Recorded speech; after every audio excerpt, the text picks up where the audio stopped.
kita samakan dulu persepsi dan juga istilah normal. Karena tadi saya katakan bahwa normal itu bisa banyak ukurannya. Kalau ukurannya hanya medis, yaitu berapa jumlah kasus baru per harinya untuk COVID positif 19, dalam model saya sudah diprediksikan itu hari ke-210 atau 7 bulan dari Februari, kira-kira September. Namun itu pun jangan dipegang sebagai sesuatu kepastian karena memang angkanya ini belum, saya secara jujur mengatakan belum dapat dikatakan sangat tepat. Oleh karena memang masih terus berjalan kasusnya. Bapak dan Ibu juga bisa melihat dalam situs pemerintah pusat atau situs DKI itu untuk sekian provinsi yang sudah melaporkan kasus ini, itu kematian pada hari ini kalau Bapak Ibu lihat masih unbelievable gitu loh. Kalau menurut dugaan kami, karena memang ada fenomena iceberg, fenomena gunung es. Kemudian kalau dikatakan normal yang lain, normal dalam pengertian pemulihan atau recovery ekonomi, normal dalam pemulihan sosial, itu yang lebih intangible, lebih unpredictable. Mengapa? Karena banyak nanti faktor yang berpengaruh pada tingkat kenormalan untuk aspek ekonomi dan sosial. Namun, secara tegas saya mengatakan berdasarkan model yang saya buat dan angka-angka yang saya gunakan, itu Indonesia akan recover, atau DKI Jakarta, mohon maaf, DKI Jakarta akan recover 7 bulan dari sekarang. Demikian, Ibu Baik. Lina. Baik, terima kasih. Mudah-mudahan terjawab. Nanti silakan kalau ada yang kurang silakan ditanya lagi. Saya beri kesempatan kepada Mbak Dita, kemudian setelah itu Pak Mahawan. Terima kasih Mbak Lina. Terima kasih Pak Budi. Ya, yang saya ingin tanyakan Pak mengenai begini Pak, apakah angka fraksi kontak ya kalau nggak salah tadi variabelnya berdasarkan fenomena yang sudah terjadi selama kurang lebih 2 bulan ini, kira-kira kita bisa dapat gambaran sebenarnya fraksi kontak itu rentangnya berapa gitu. Jadi supaya maksudnya hasil simulasinya itu mendekati. Itu yang pertama. Kemudian ya, jadi maksudnya kita sebenarnya sudah punya referensi gitu Pak dari data yang sudah berjalan selama 2 bulan ini untuk fraksi kontak. Kemudian yang kedua ini menarik sebenarnya, maksudnya kalau ini bisa jadi ditulis di jurnal gitu Pak, hasil studi ini gitu ya. Terutama gini Pak. Iya, jadi terus kemudian gini Pak, sebenarnya kan ada beberapa option Pak. Lockdown itu kan hanya salah satu option. Tapi kan jadi nanti maksudnya kita bisa bandingkan kalau lockdown total itu gambar hasil simulasinya seperti apa, kemudian kalau yang sekarang itu kita social distancing gitu kan, itu hasilnya seperti apa, kemudian juga mungkin kalau ada kebijakan-kebijakan dari Kementerian Kesehatan, jadi mungkin ini skenario-skenarionya nanti kalau bisa dilanjutkan lagi studi ini, beberapa skenario itu dibuat beberapa pilihan, bagaimana hasil simulasinya begitu Pak.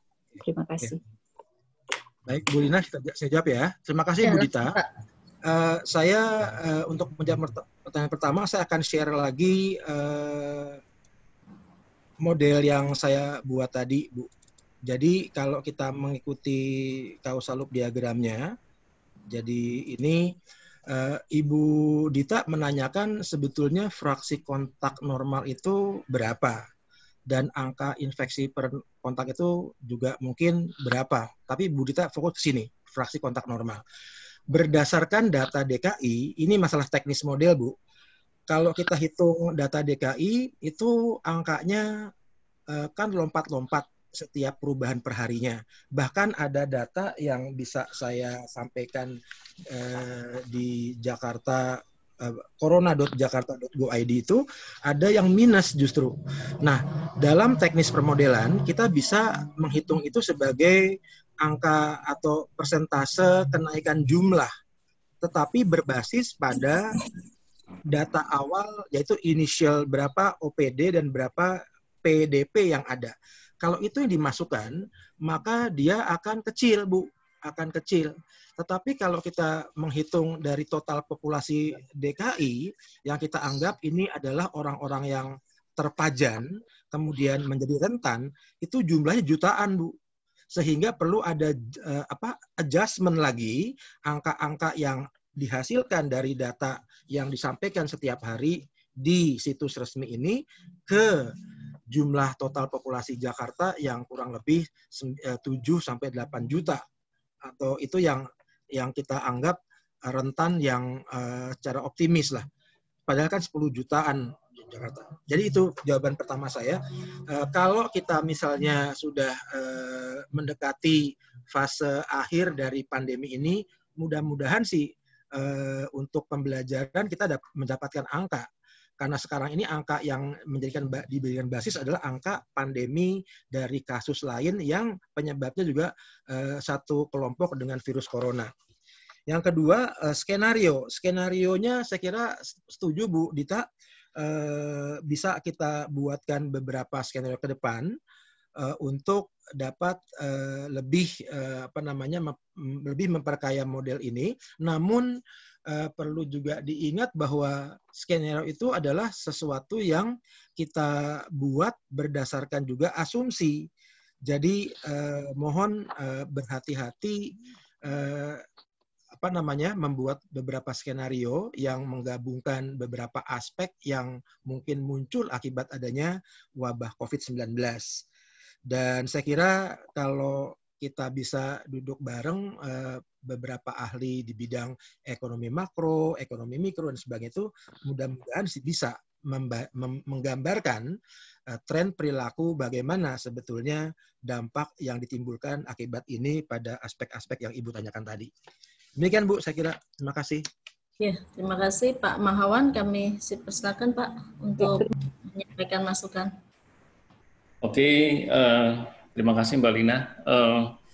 Terima kasih Pak Budi atas pemaparannya. Mungkin saya sedikit menyampaikan berkaitan dengan pertanyaannya Bu Dita tadi. Ini saya kira luar biasa sekali. Jadi di Indonesia sudah banyak yang membuat model nih. Jadi kita dari UI, kemudian betul dari ITB juga sudah mengeluarkan, IPB juga ada. Jadi saya kira ini sangat bermanfaat karena saya kira di dekade 2020 sampai 2030 kita dalam tanda petik kita akan banyak tantangan. Jadi hal-hal seperti ini menjadi hal-hal penting. Pertama dengan berbagai model itu yang ada, saya tentu saja terutama dengan teman-teman yang hadir di sini yang saya lihat mentok ini 100 peserta, tidak usah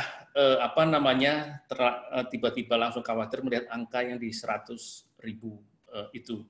Karena belum lama yang lalu, mungkin sehari yang lalu, itu Dr. Maria van Kerkhove itu Direktur Penyakit dan Zoonosis dari WHO mengatakan dari kerjasama antara WHO dengan para saintis dan pemodel, angkanya memang mereka mengatakan scary number, angkanya menakutkan, meskipun juga beberapa model. Tetapi dari pengalaman di Cina yang sudah turun angkanya itu sebenarnya mengatakan 99% sebenarnya tidak tertular itu angkanya. 1,4 miliar yang terpapar mereka, total kasusnya adalah 85%. Nah, berkaitan dengan itu, di Cina itu satu-satunya negara yang polanya sudah melewati puncak dan mulai turun. Nah, itu yang tadi terkait dengan pertanyaan Mbak Dita, itu ternyata ada hal yang menarik. Pengalaman saya membuat model yang berbasis Cina, itu fraksi kontaknya ternyata dinamis. Ini yang juga mungkin Pak Budi selaku dokter, tidak hanya dokter, tapi juga dokter bisa, kenapa ini fraksi kontak ini tidak konstan, di angkanya dinamis. Jadi ini yang menarik.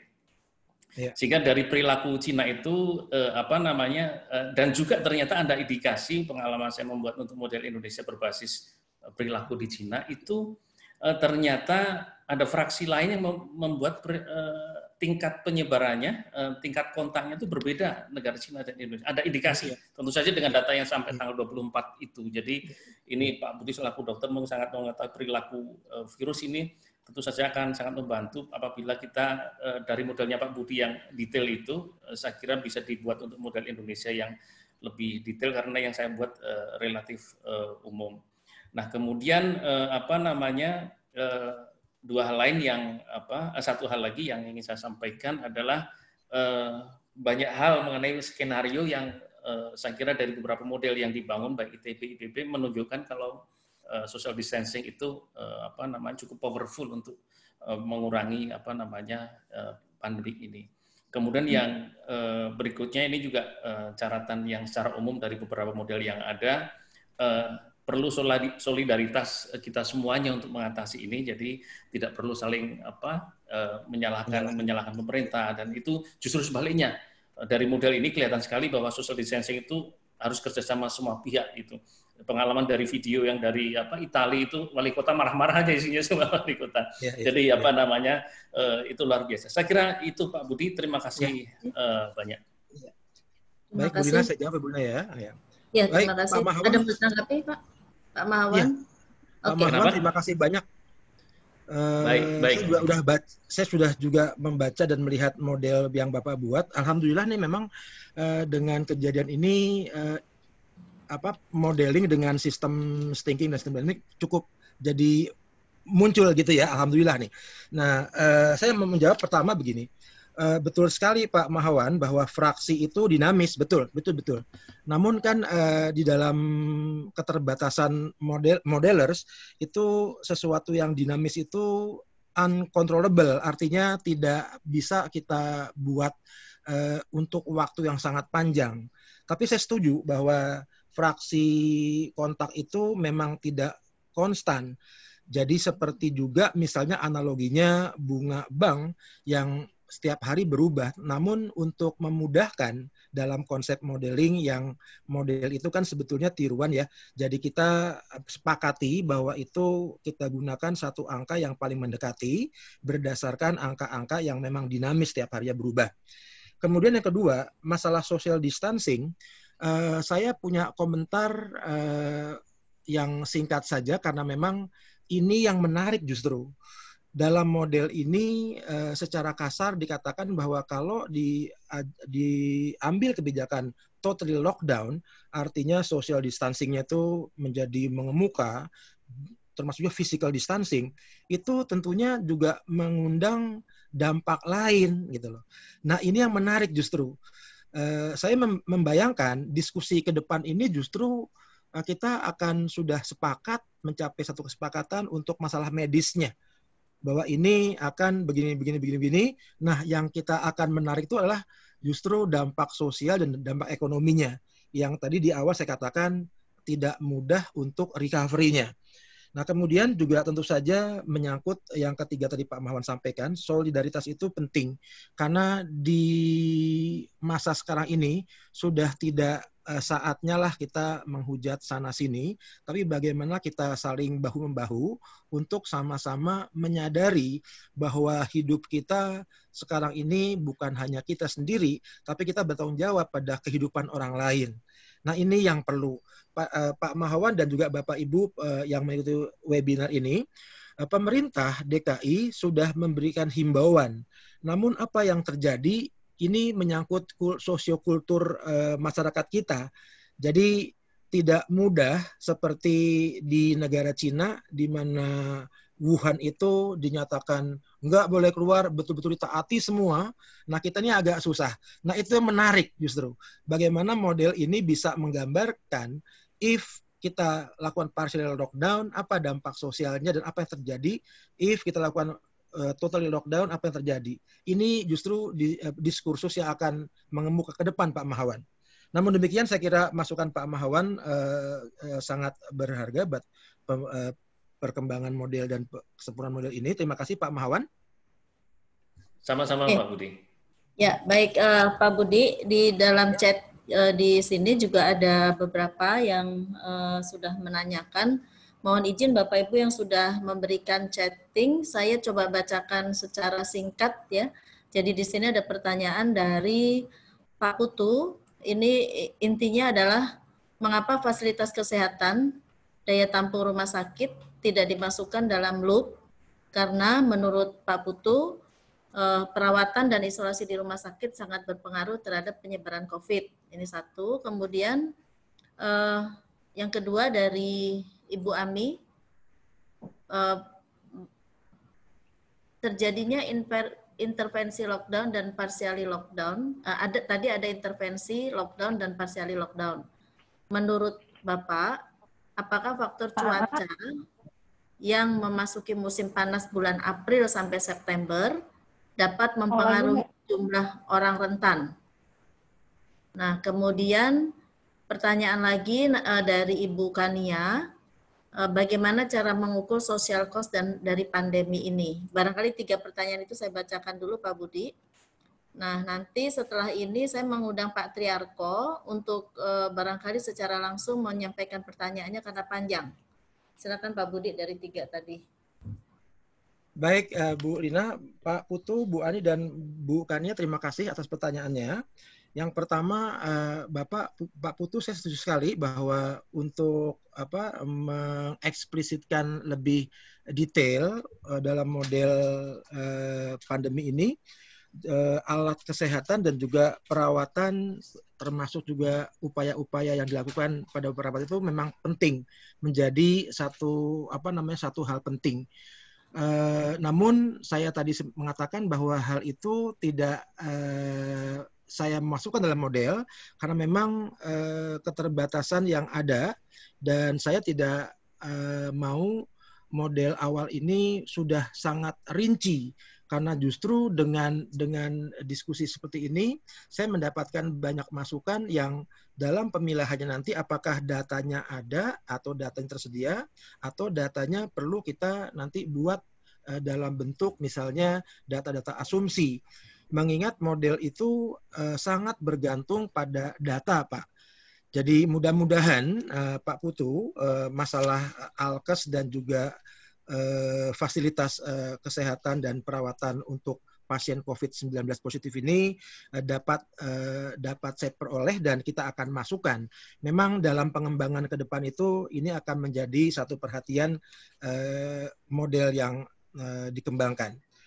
Kemudian Bu Ani, masalah cuaca ya Bu, apakah dengan lockdown partial atau total itu nanti terkait dengan cuaca menjelang bulan April dan Mei dan seterusnya yang oleh BMKG diperkirakan kita masuki bulan kemarau, itu berpengaruh. Cuaca sampai saat ini faktor curah hujan, faktor kelembapan dan sebagainya belum dapat disingkirkan secara tegas bahwa itu nggak berpengaruh. Namun di dalam perkembangannya dan juga secara saintifik, virus ini menular saat ini sangat diyakini dengan cara droplet. Jadi kalau misalnya ada cuaca, ada curah hujan, ada kelembaban, itu berpengaruh. Kami atau saya pribadi belum dapat menepis itu mengatakan tidak berpengaruh. Namun masih kita akan pelajari apakah betul itu ada pengaruhnya dan apakah pernah dilaporkan ada kejadian. Karena memang beberapa laporan kemarin itu sangat menduga bahwa virus ini juga selain menularnya lewat droplet juga bisa lewat airborne. Nah, kalau lewat airborne terbukti, ini juga jadi satu masukan dan warning pada kita semua untuk lebih waspada karena airborne itu bisa di mana-mana, Bu. Saya kira itu jadi jawaban saya untuk Bu Ani. Yang Bu Kania, social cost, bagaimana ngukurnya? Nah, justru karena saya bukan ahli sosial, Bu, saya ingin mendapatkan masukan dari webinar ini, terutama dari teman-teman yang memang bidang sosial, kira-kira apa ya yang menjadi ukuran yang bisa kita sampaikan dalam bentuk kuantitatif. Karena model sistem dynamics ini begitu disimulasi harus masuk pada angka-angka yang barangkali data dasarnya itu adalah dasar kualitatif, namun kita harus kuantitatifkan, Bu. Nah, ini juga saya minta pendapat dari hadirin yang mengikuti webinar ini. Mudah-mudahan ini cukup memuaskan pertanyaan Ibu dan Bapak. Terima kasih. Ya, terima kasih Pak Budi. Ini ada beberapa banyak pertanyaan.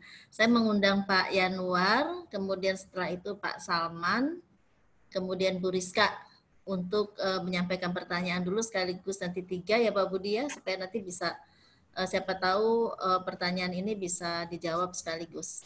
Silakan Pak Yanuar. Selamat siang Pak Budi. Terima kasih untuk penjelasan yang kreatif dan juga sistematis, cukup jelas dan baik. Pak Budi dengan Pak Mahawan adalah pakar yang memang cocok berkiprah untuk cari solusi dalam bidang ini untuk memecahkan masalah yang cukup sulit ini. Pertanyaan saya hanya simpel aja. Kalau seandainya Pak Budi adalah jadi gubernur Anies Baswedan, ya, menggantikan Anies Baswedan, misalnya seperti itu, Pak Budi akan ambil langkah apa? Apakah totally lockdown atau partial lockdown? Dan kalau seandainya Pak Budi jadi Pak Jokowi, karena karakter Jakarta dengan karakter Papua dan yang lainnya juga ini pasti beda. Nah, Pak Budi juga akan mengambil langkah seperti apa? Apakah akan disamaratakan keputusannya seperti di DKI? Padahal kan kulturnya dengan di daerah timur itu beda. Ya. Itu saja Pak Budi. Terima kasih untuk jawabannya. Ya, terima kasih. Jangan dijawab dulu Pak Budi. Baik. Kita ke Pak Salman dulu. Silakan Pak Salman. Baik, Bu Dina, terima kasih. Selamat sore Pak Budi.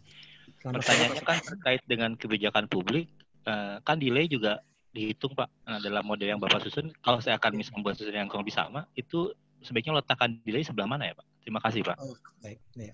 Oke. Baik, terima kasih. Kami persilakan Mbak Bu Rizka untuk menyampaikan, Bu Rizka secara langsung. Masih ada Bu Rizka? Oh ya, oke. Silakan. Masih di mute tuh Bu, itunya. Ya. Sebentar.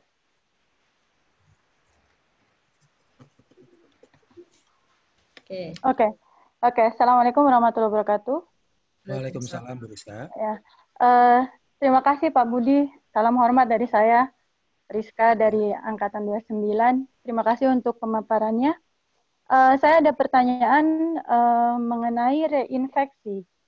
Saya pernah membaca satu artikel bahwa ada reinfeksi di Jepang terjadi untuk satu orang yang sudah dinyatakan sembuh.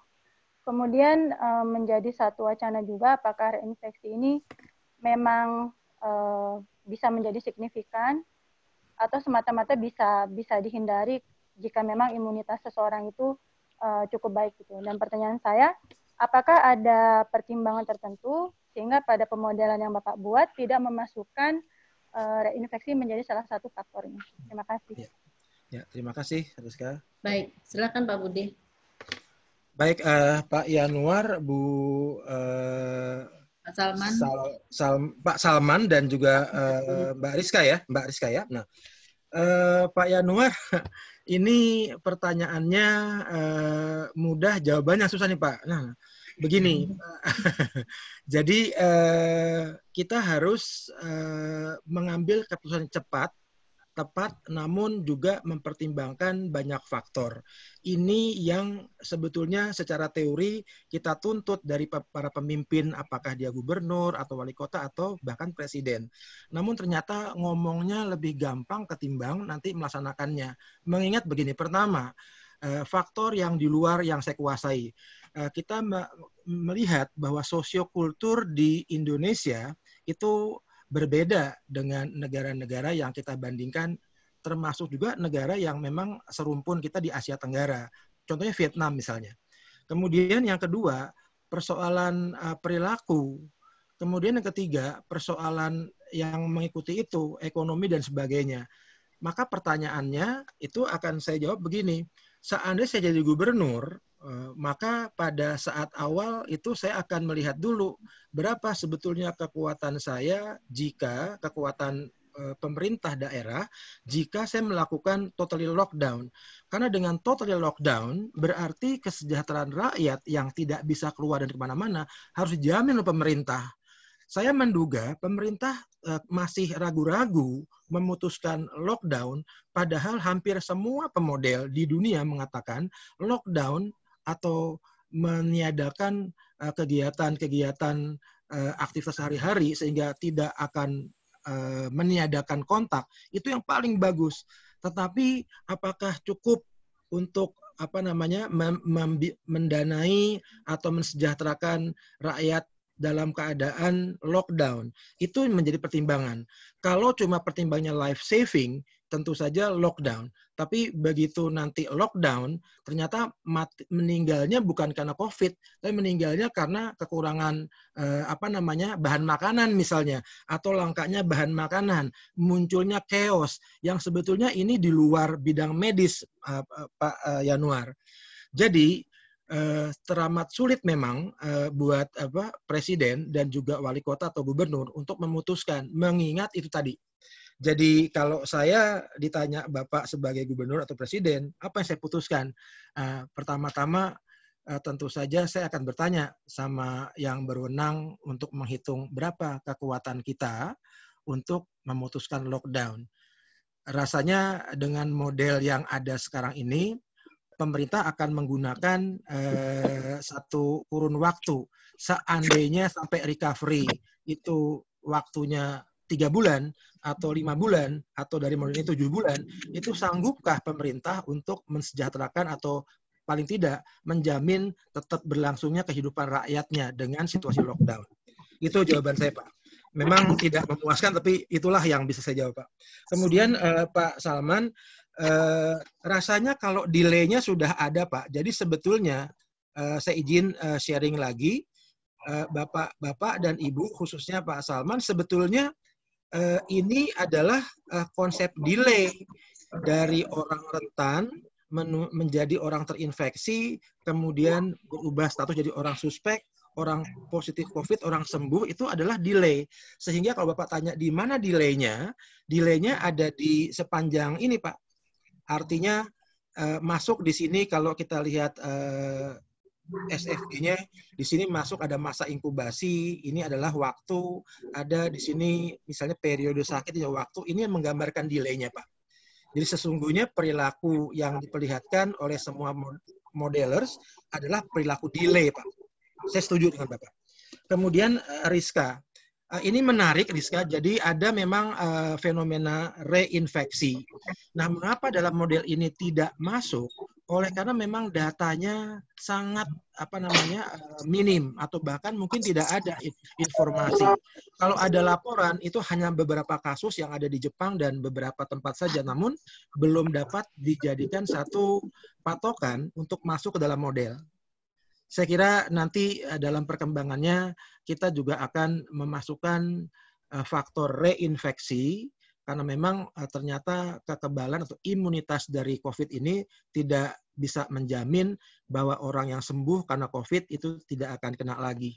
Demikian saya kira Bapak dan Ibu. Terima kasih. Oke, baik, terima kasih Pak Budi untuk responnya. Semoga bagi para penanya yang sudah direspon oleh Pak Budi bisa terjawab semua.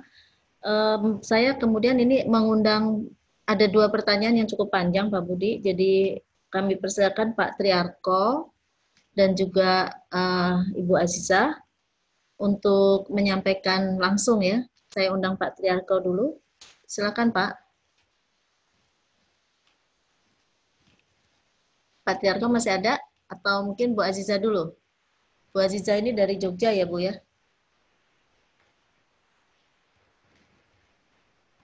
Iya Pak. Perkenalkan saya Azizah dari Jogja. Mohon izin suaranya kedengaran enggak ya? Kedengaran Bu. Ya, terima kasih Bu Azizah ya. Mohon maaf Pak, kebetulan saya masih mahasiswa di sini. Oh iya. Mohon izin. Di sini kan kebetulan saya memang fokus ke perencanaan wilayah Pak. Karena tadi juga terkait Bapak menjelaskan bahwasanya ke depannya memang yang perlu dikaji itu adalah dampak sosial ekonomi masyarakatnya. Yang memang itu saat ini juga sedang dipertanyakan ya Pak. Mungkin ini juga menyambung pertanyaan sebelumnya Pak sebenarnya terkait arahan atau kebijakan yang sebaiknya diterapkan. Karena tadi kan model yang diterapkan oleh Bapak lebih ke lockdown ya Pak, baik itu partially maupun full lockdown. Nah di sini yang ingin saya tanyakan Pak, apabila melihat dari kondisi sosial ekonomi masyarakat di mana sebagian besar bekerja di sektor informal, ini terutama untuk di Jakarta mungkin Pak, sampel kecilnya mungkin dari driver online, Pak, yang begitu banyak.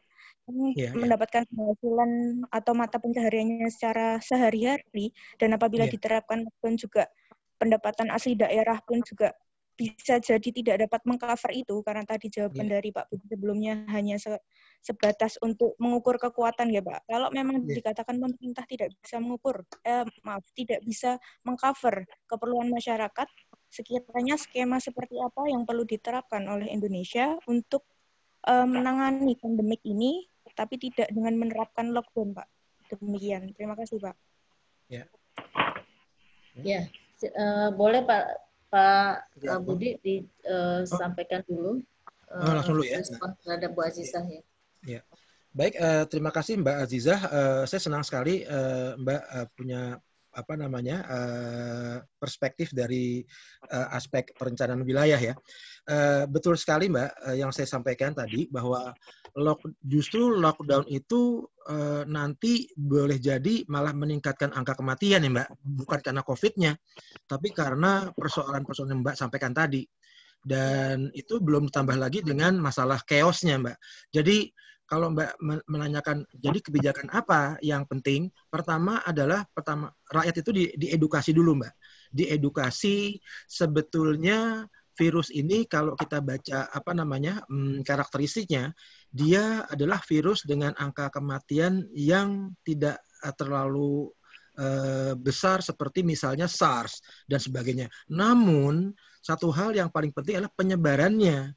Nah, ini yang perlu diedukasi oleh pemerintah sampai pada level RT barangkali untuk mengeducate masyarakat agar gini loh cara menghindarinya. Nah, itulah kewajiban pemerintah. Nah, kalau udah misalnya well informed, ini pun nggak jaminan 100% Mbak ya berhasil ya. Baru kita laksanakan misalnya partially lockdown atau katakanlah tidak totally, tetapi masih bisa diizinkan untuk berkegiatan untuk memenuhi kebutuhan hidup sehari-hari asal mengikuti itu. Nah, sekarang pemerintah udah punya SOP nih Mbak. Tapi pertanyaannya adalah apakah itu ada law enforce-nya gitu loh. Sehingga rakyat patuh gitu loh. Nah, seringkali kan kita melihatnya justru rakyat tuh menganggap enteng, tenang aja, COVID belum sampai sini kan gitu ya. Nah, ini yang berbahaya. Jadi pendapat saya kebijakannya itu adalah dengan pertama-tama edukasi dulu Mbak. Disuruh Kaprodinya Bu Itri, itu selesai PKL dipercepat. Terima kasih. Selesai PKL dan disuruh pulang. Ada yang itu ada yang mikrofonnya off tidak sama tidak sesuai dengan materi.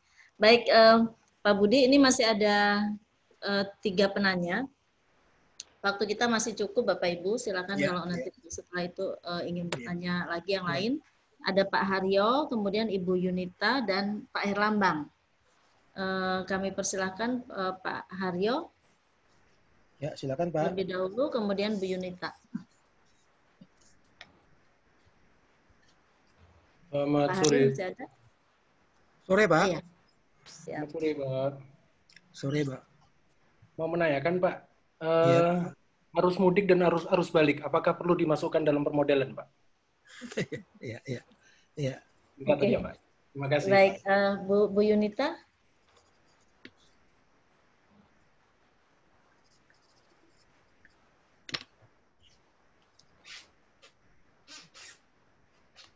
Bu Yunita masih ada atau Pak Herlambang?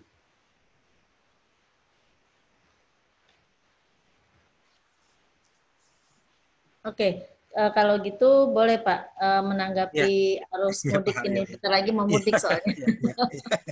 Iya, Pak Haryo terima kasih banyak atas pertanyaan itu menarik sekali memang karena pemerintah sudah berancang-ancang untuk melarang mudik dan balik nih pada masa musim Idul Fitri yang akan datang. Nah, bagaimana? Apakah itu perlu dimodelkan? Iya, Pak. Saya kira itu perlu dimodelkan untuk memperkaya model, tetapi itu di luar aspek medis, itu menyangkut aspek sosialnya. Dan kalau Bapak bertanya pada saya, bagaimana pendapat saya mengenai arus mudik ini? Ya, saya masih meragukan kalau kita itu cukup aman dengan arus mudik, mengingat perilaku-perilaku yang diperlihatkan sekian puluh tahun terakhir ini itu memang tidak ada jaminan tidak akan menyebarkan atau tidak akan meningkatkan aktivitas kontak, Pak. Dan yang paling bahaya adalah justru daerah yang tadinya katakanlah dalam tanda kutip masih steril dari COVID, itu dengan adanya arus mudik ini malah jadi daerah yang siaga COVID jadi Pak. Jadi masuk deh virusnya ke sana. Jadi pertimbangan arus mudik atau balik ini apakah perlu masuk ke model, saya sangat mendukung kalau misalnya ini ada beberapa teman yang memang ahli sosiologi untuk dapat memberikan masukan kira-kira nanti bagaimana ya dalam modelnya itu aspek ini dimasukkan. Demikian Pak Haryo, mudah-mudahan Pak Haryo tidak yang ikut mudik sekarang, Pak. Terima kasih, Pak. Baik. Ini Bu Yunita sudah ada, silakan Bu Yunita. Baik, Pak Budi. Ya, Bu Yunita. Bisa dengar suara saya, Pak? Iya, jelas sekali, Bu.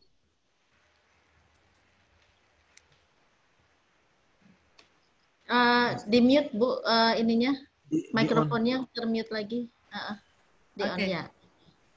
Ini sekarang, Mbak? Ya, udah, Bu. Oke. Saya kebetulan tidak tinggal di Jakarta, Pak. Saya di Cikarang, dan kebetulan memang banyak perusahaan-perusahaan yang tetap mempekerjakan karyawannya karena konsekuensi ke ekonomi akan sangat tinggi.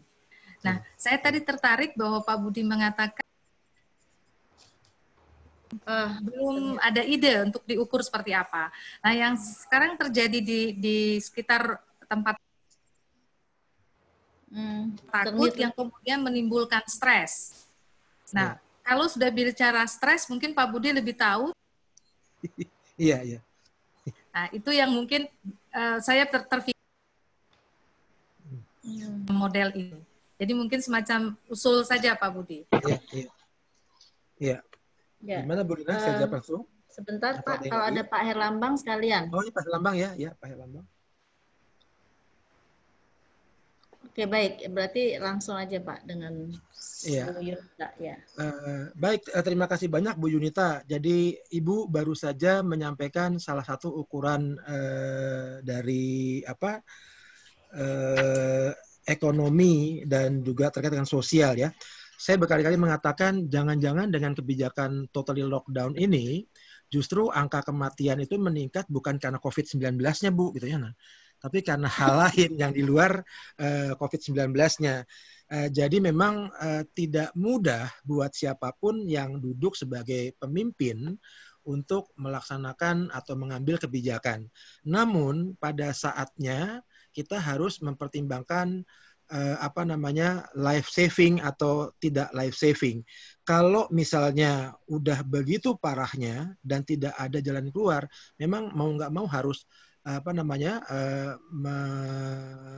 ngambil kebijakan lockdown, Bu.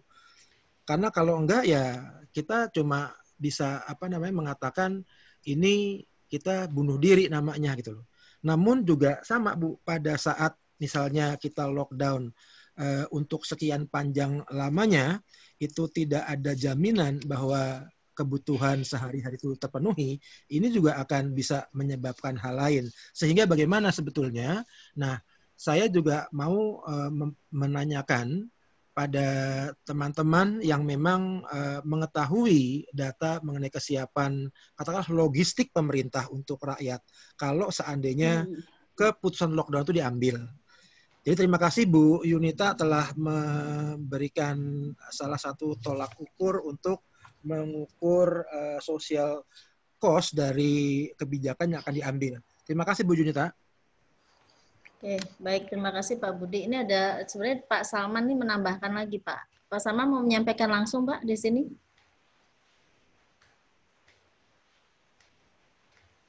Baik, kalau gitu saya coba bacakan aja di sini.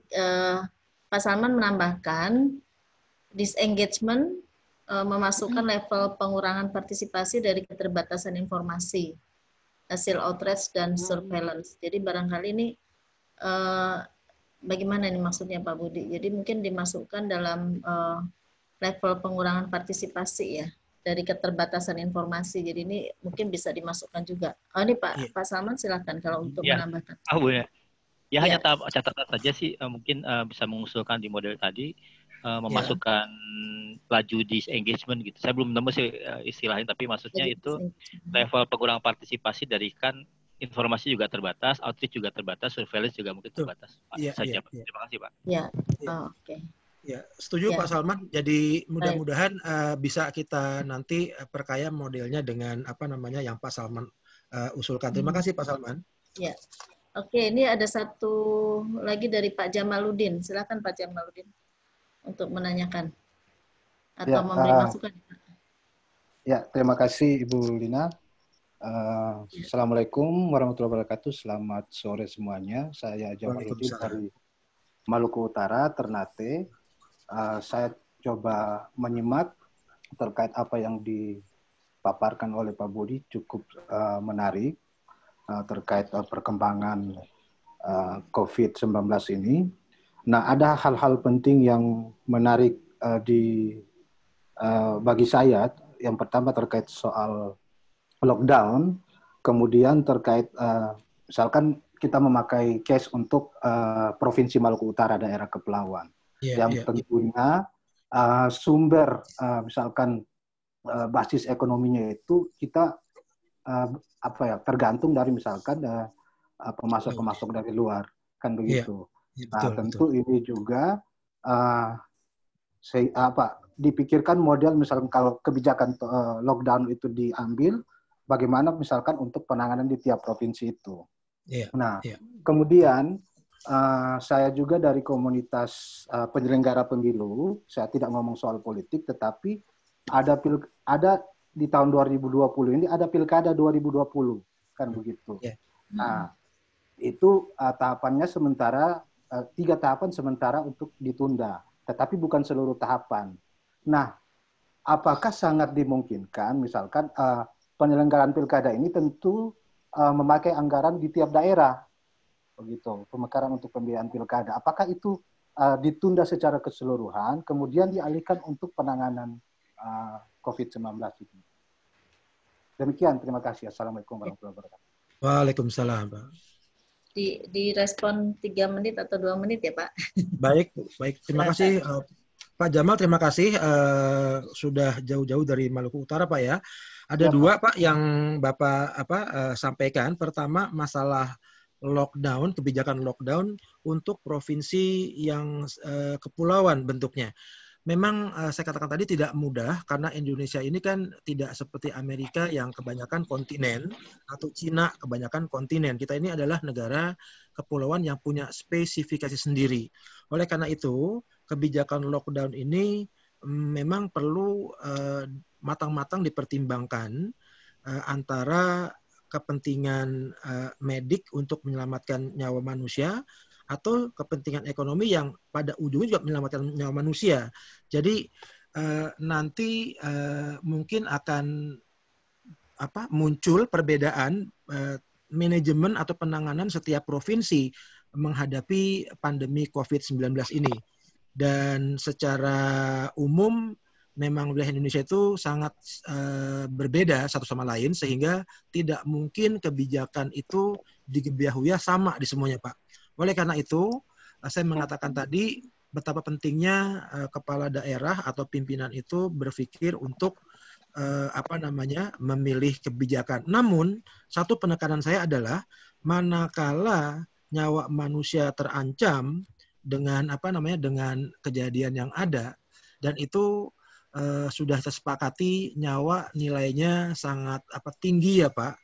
Satu nyawa pun kalau bisa jangan hilang. Nah, ini harus diputuskan. Tetapi untuk jangka waktu berapa lama? Saya kira dengan diskusi ini pemerintah akan mengambil nanti intisarinya adalah kalau kayak gitu lockdown-nya cukup sekian minggu atau sekian hari kan gitu.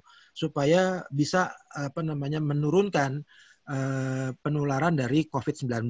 Misalnya lockdown dengan lama 14 hari yang tentu saja ini juga suatu angka yang diambil rata-rata, Pak. Nah, pertanyaan selanjutnya adalah siapkah kita selama 14 hari itu menanggung atau mencukupi kebutuhan dasar masyarakat. Jadi ini pertimbangannya Pak. Yang kedua, Pilkada 2020 ya Pak. Saya kira Pilkada 2020 kan bisa dengan cara lain, tidak harus misalnya menggunakan pemilihan langsung di suatu bilik pemilihan, bisa aja dengan cara online. Walaupun saya mengakui lebih enak ngomongnya ketimbang nanti melaksanakannya. Saat ini Pak Jamal, dengan adanya kasus ini, hampir semua, bahkan mungkin udah semua perguruan tinggi sekarang merumahkan mahasiswa dan dialihkan dengan kuliah daring atau PJJ. Persoalannya tidak semua ada jaringan, tidak semua punya device atau alat dan sebagainya. Ini persoalan lagi. Jadi perlu pertimbangan yang matang untuk mengambil kebijakan apakah Pilkada 2020 itu ditunda atau, tetapi salah satu alternatifnya walaupun masih debatable adalah dengan cara online. Nah, ini yang barangkali satu cara yang bisa menjawab dalam situasi darurat seperti sekarang ini. Demikian Pak Jamal, terima kasih atas masukannya. Semoga sehat Pak di Maluku Utara. Siap.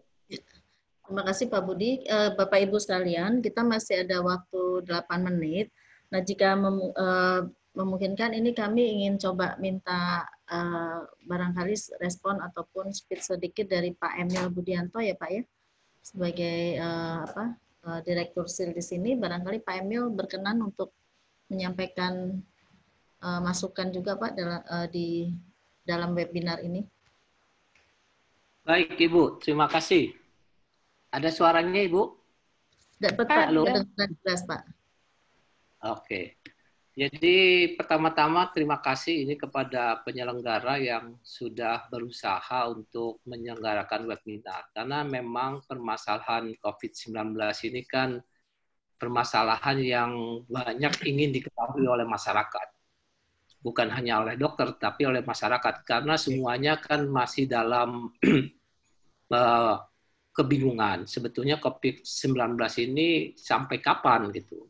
Jadi tadi apa yang dikatakan atau yang dijelaskan oleh Pak Budi tadi itu kan paling kurang memberikan gambaran kepada kita kira-kira COVID-19 itu akan seperti apa. Karena kalau kita tidak atau stakeholder tidak melakukan intervensi, baik itu pemerintah atau kita masyarakat juga tidak ingin selalu bergerak ke luar rumah, maka kita akan lihat tadi penyebarannya kan makin besar. Nah ini yang menjadi diskusi adalah kita ingin membuat gerakan kita itu menjadi sangat-sangat terbatas supaya penyebarannya itu tidak terlampau besar. Tetapi kan di sisi lain kalau itu yang disebut lockdown tadi dilakukan itu kan permasalahan ekonomi muncul gitu kan. Dan yang terkena imbas terutama kan yang mempunyai kemampuan ekonomi yang kurang baik. Nah inilah yang masukan yang tadi Pak Budi berikan itu beberapa alternatif itu menjadi pemikiran tentunya kita harapkan kepada pemangku pengambil kepentingan kira-kira sebaiknya apa yang harus kita lakukan. Karena paling kurang masyarakat tahu bahwa social distancing itu suatu hal yang harus dilakukan. Jadi itu yang utama yang semua orang harusnya bisa lakukan. Tapi kan kenyataannya social distancing dilakukan, kantor diliburkan, bukan diliburkan tapi work from home, tetapi kita lihat malah pada pulang kampung gitu ya kan. Nah ini yang kelihatannya malah bisa menyebabkan penyebaran menjadi lebih tidak terkendali. Makanya sosialisasi semacam ini menurut saya pemodelan ini sangat bermanfaat bagi kita semua supaya kita paling kurang tahu ya udah yang bisa kita lakukan sebagai masyarakat adalah semua melakukan isolasi diri di rumahnya masing-masing. Selain itu tentunya pemerintah nanti akan mengambil langkah-langkah yang diperlukan. Jadi terima kasih Pak Budi, terima kasih lagi IESA. Mudah-mudahan dengan demikian kita sebagai institusi pendidikan paling kurang ikut mengambil peran di dalam memberikan masukan kepada pengambil keputusan kira-kira apa yang bisa dilakukan. Terima kasih Pak Budi dan moderator. Itu yang terima kasih Pak Emil. Ya, baik, terima kasih banyak Pak Emil untuk masukan dan juga barangkali ini sebagai closing juga ya Pak untuk di sesi kita untuk kali ini. Nah, jadi dalam kesempatan ini memang yang disampaikan itu adalah lebih banyak kepada trigger ya Pak ya, bagaimana nanti ini bisa dikembangkan lagi kepada kasus ataupun case-case lainnya. Nah, masih ada beberapa yang memang bertanya, tapi mohon maaf karena keterbatasan waktu mengenai materi dan juga rekaman. Nanti Bapak Ibu bisa mendownload semuanya di website IESA dan website SIL yang nantinya akan diinformasikan lebih lanjut. Kalau website IESA itu IESA sebentar, Mbak Wejia barangkali bisa menyampaikan website kita, mohon maaf, di website di iesa.or.id dan juga di website SIL Sekolah Ilmu Lingkungan, websitenya sil.ui.ac.id.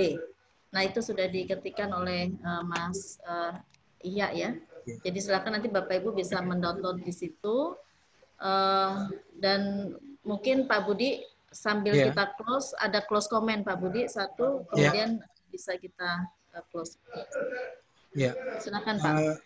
Baik, terima kasih Bu Lina, Bapak dan Ibu yang saya banggakan dan juga mudah-mudahan dalam keadaan sehat. Berdasarkan model ini, saya kira kesimpulan atau sebagai komentar untuk penutup ini, sudah saatnya kita memang saling bahu-membahu membantu semua pihak dalam rangka mengurangi atau bahkan meniadakan penularan virus COVID-19 dengan cara disiplin diri, kemudian juga menjaga jarak yang disampaikan oleh pemerintah, yaitu social dan bahkan physical distancing, karena inilah salah satu cara untuk mengurangi dengan signifikan kontak dan tertular dari virus COVID-19. Lupakan semua perbedaan yang ada dan lupakan semua perselisihan atau katakanlah ketidaksepahaman yang selama ini ada muncul. Marilah sama-sama kita bersatu padu, saling bahu-membahu untuk menyukseskan kita dari bahaya pandemi COVID-19.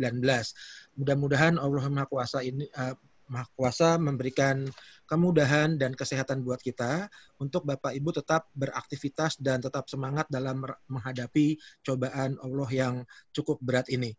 Saya kira itu dari saya dan saya ucapkan terima kasih pada semua teman tim Sistem Dynamic PPSML SIL UI yang telah banyak memberikan masukan dan saran. Juga terima kasih pada Bapak dan Ibu peserta webinar yang telah memberikan masukan dan saran, juga beberapa komentar yang sangat membangun, dan mudah-mudahan ke depan kita bisa bertemu lagi dengan topik yang lain masih dalam konteks COVID-19, tapi kita bahas aspek ekonomi dan sosial yang saya menduga ke depan inilah yang akan menjadi topik pembicaraan kita yang cukup hangat. Demikian Bapak Ibu, terima kasih atas perhatiannya. Saya ucapkan wassalamualaikum warahmatullahi wabarakatuh. Waalaikumsalam. Terima kasih Bapak Ibu, kita akhiri webinar kita hari ini. Assalamualaikum warahmatullahi wabarakatuh. Selamat siang. Waalaikumsalam.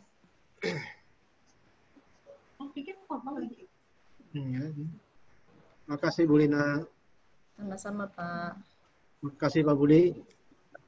Bang. Sama-sama Pak. Sama-sama Pak. Mohon maaf tadi saya nggak sempat tanya. Terima kasih semua. Terima kasih juga kembali. Kita meeting kan Ibu? Makasih Pak Budi.